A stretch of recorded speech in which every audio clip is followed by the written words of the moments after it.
Song మాత్రం ఎక్సలెంట్గా ఉందండి. అంటే యాక్చువల్గా నేచురల్ స్టార్ నాని గారు చూస్తే మామూలుగా సెకండ్ టైర్ హీరో అనుకుంటాం మనం. ఓకే. కానీ ఆయన ఈ ప్యారడైజ్ నుంచి చూస్తే పర్టికులర్గా అంటే అంతకుముందు ఏది దసరా ఒకటి వచ్చింది, దసరా నుంచి ఒక టైర్ 1 హీరోగా ఆయన ఎదగటం అనేది మాత్రం చాలా అభినందించాల్సిన విషయం. మాస్గా కనిపిస్తుంది, మాస్ ఓరియంటెడ్ మొత్తం. అది శ్రీకాంత్ వదిలా, ఇది శ్రీకాంత్ వదిలా. అయితే ఏంటంటే ఇది ప్యారడైజ్ చూస్తే ఇంకొంచెం పాన్ ఇండియన్ లో ఫస్ట్ క్లాస్ సినిమా లాగా ఉంది. పాన్ ఇండియన్ క్యాడర్లో యాక్చువల్గా ఆ ఎలివేషన్స్, ఆ లుక్ అది చూస్తే కేజీఎఫ్కి ఏమన్నా కొంచెం దగ్గరగా ఉందేమో అనిపించేస్తుంది. కానీ ఏంటంటే దాన్ని క్రాస్ చేసినా చేయొచ్చు. ఓవరాల్గా చెప్పాలంటే ఆ లుక్స్, ఎలివేషన్స్, ఆయే షేర్ అంటాం, అదేంటంటే కొంచెం ఫ్యాన్స్కి లేదా నాని ఫ్యాన్స్ కూడా గూస్ బంప్స్ తెప్పించారు. నాని జడలతో ఎలా ఉన్నారండి? జడలు ఆయన ఏంటంటే కొన్ని సినిమాలు చూస్తే అన్ని ఒకేలాగా ఉన్నట్టున్నాయండి. కొన్ని సినిమాలు hair style, dressing, body language అంతా. కానీ ఏంటంటే దసరాలో కొంచెం రస్టిక్గా ఇదయ్యారు, తర్వాత ప్యారడైజ్ లో ఇంకొంచెం ఎక్స్ట్రీమ్కి వెళ్తున్నారు. అలాగే ఏంటంటే సినిమాకి ఈ విధంగా మార్పు ఆయన చేసుకొని సినిమాలతో ముందుకెళ్తే కనుక ఇంకా మంచి హైప్ వస్తుంది. ఆయన టైర్ 1 హీరోలు అలాగే ఆయన స్థానం సుస్థిరం చేసుకుంటారని నేను అనుకుంటున్నాను. దసరా డైరెక్టర్, ఈ డైరెక్టర్ ఒకరే సార్, సో ఎలా చూపించబోతారు అంటున్నారు? దసరాలో ఏమన్నా చేసిన కొంతమంది ఏంటంటే నేను ఆ దసరా చూసిన టైంలో కూడా ఇది ఒకే లెవెల్లో వెళ్ళింది, పెద్దగా అయిపోయి కనిపించట్లేదు కదా అన్నట్టు అనుకుంటాం.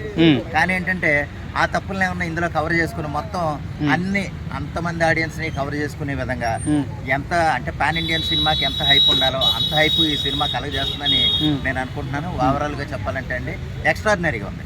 ప్యారడైజ్ గ్లిమ్స్ అయితే ప్యారడైజ్ కి అడ్రస్ అవుతారంటారా? అవుతారండి, అడ్రస్ అవుతారు. ఆల్రెడీ నాని కూడా ఫ్యాన్ బేస్ పెరిగారు. నేచురల్ స్టార్ నాని కూడా చాలా ఫ్యాన్ బేస్ పెరిగారు. ఫ్యాన్ బేస్ పెరిగిన తగ్గట్టుగానే ఆయన మార్కెట్ పెరుగుతుంది.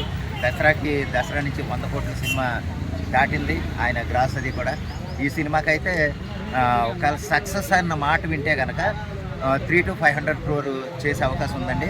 ఆ విధంగానే శ్రీకాంత్ వదిలే ప్రయత్నం కూడా అలాగే ఉంది. ఎలాగంటానంటే మెగాస్టార్ చిరంజీవి గారితో ఒక సినిమా కమిట్ అయ్యారు దీని తర్వాత.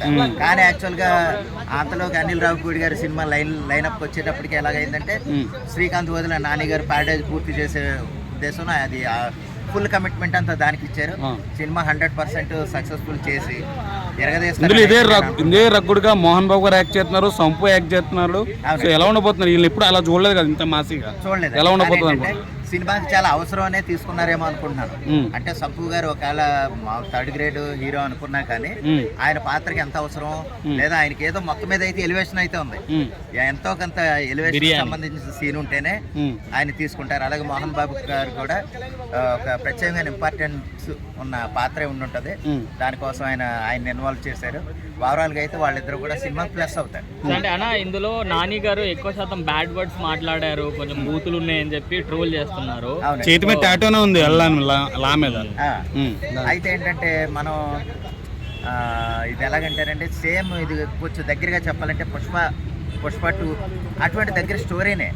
కానీ ఏంటంటే అందులో బ్యాడ్ వర్డ్స్ యూజ్ చేయలేదు, వీళ్ళు బ్యాడ్ వర్డ్స్ యూజ్ చేశారు. అంటే మా నేటివిటీ అది కదా అని చెప్పే ఉద్దేశంలో వాళ్ళు ఏమైనా ప్రయత్నం చేస్తున్నారేమో. అయితే సినిమా చూసేటప్పుడు మనకి ఆ వర్డ్స్ అవసరమా లేదనేది మనకు అర్థమవుతుంది. జనరల్గా మనం మాట్లాడాలి చూస్తే కనుక బ్యాడ్ వర్డ్స్ ప్రతి ఒక్కళ్ళు యూజ్ చేస్తారు. అంటే ఒక పబ్లిక్గా చూసేటప్పుడు అలా అనకూడదు అనుకుంటారు. కానీ ఆ సినిమా కనెక్ట్ అయితే చాలా మంది అలా బ్యాడ్ వర్డ్స్తో తీశారండి. కొంతమంది మనం అదే ప్రత్యేకంగా చెప్పిన అవసరం సినిమాకి అవసరం అయ్యే విధంగానే చేస్తారు తప్ప నేచురల్ స్టారీ నాని అయితే కనుక ప్రత్యేకంగా ఏదో మనం వాడాలని అయితే వాడు అదైతే 100%. ఎందుకంటే ఆయన genuine, decent. Super, thank you sir.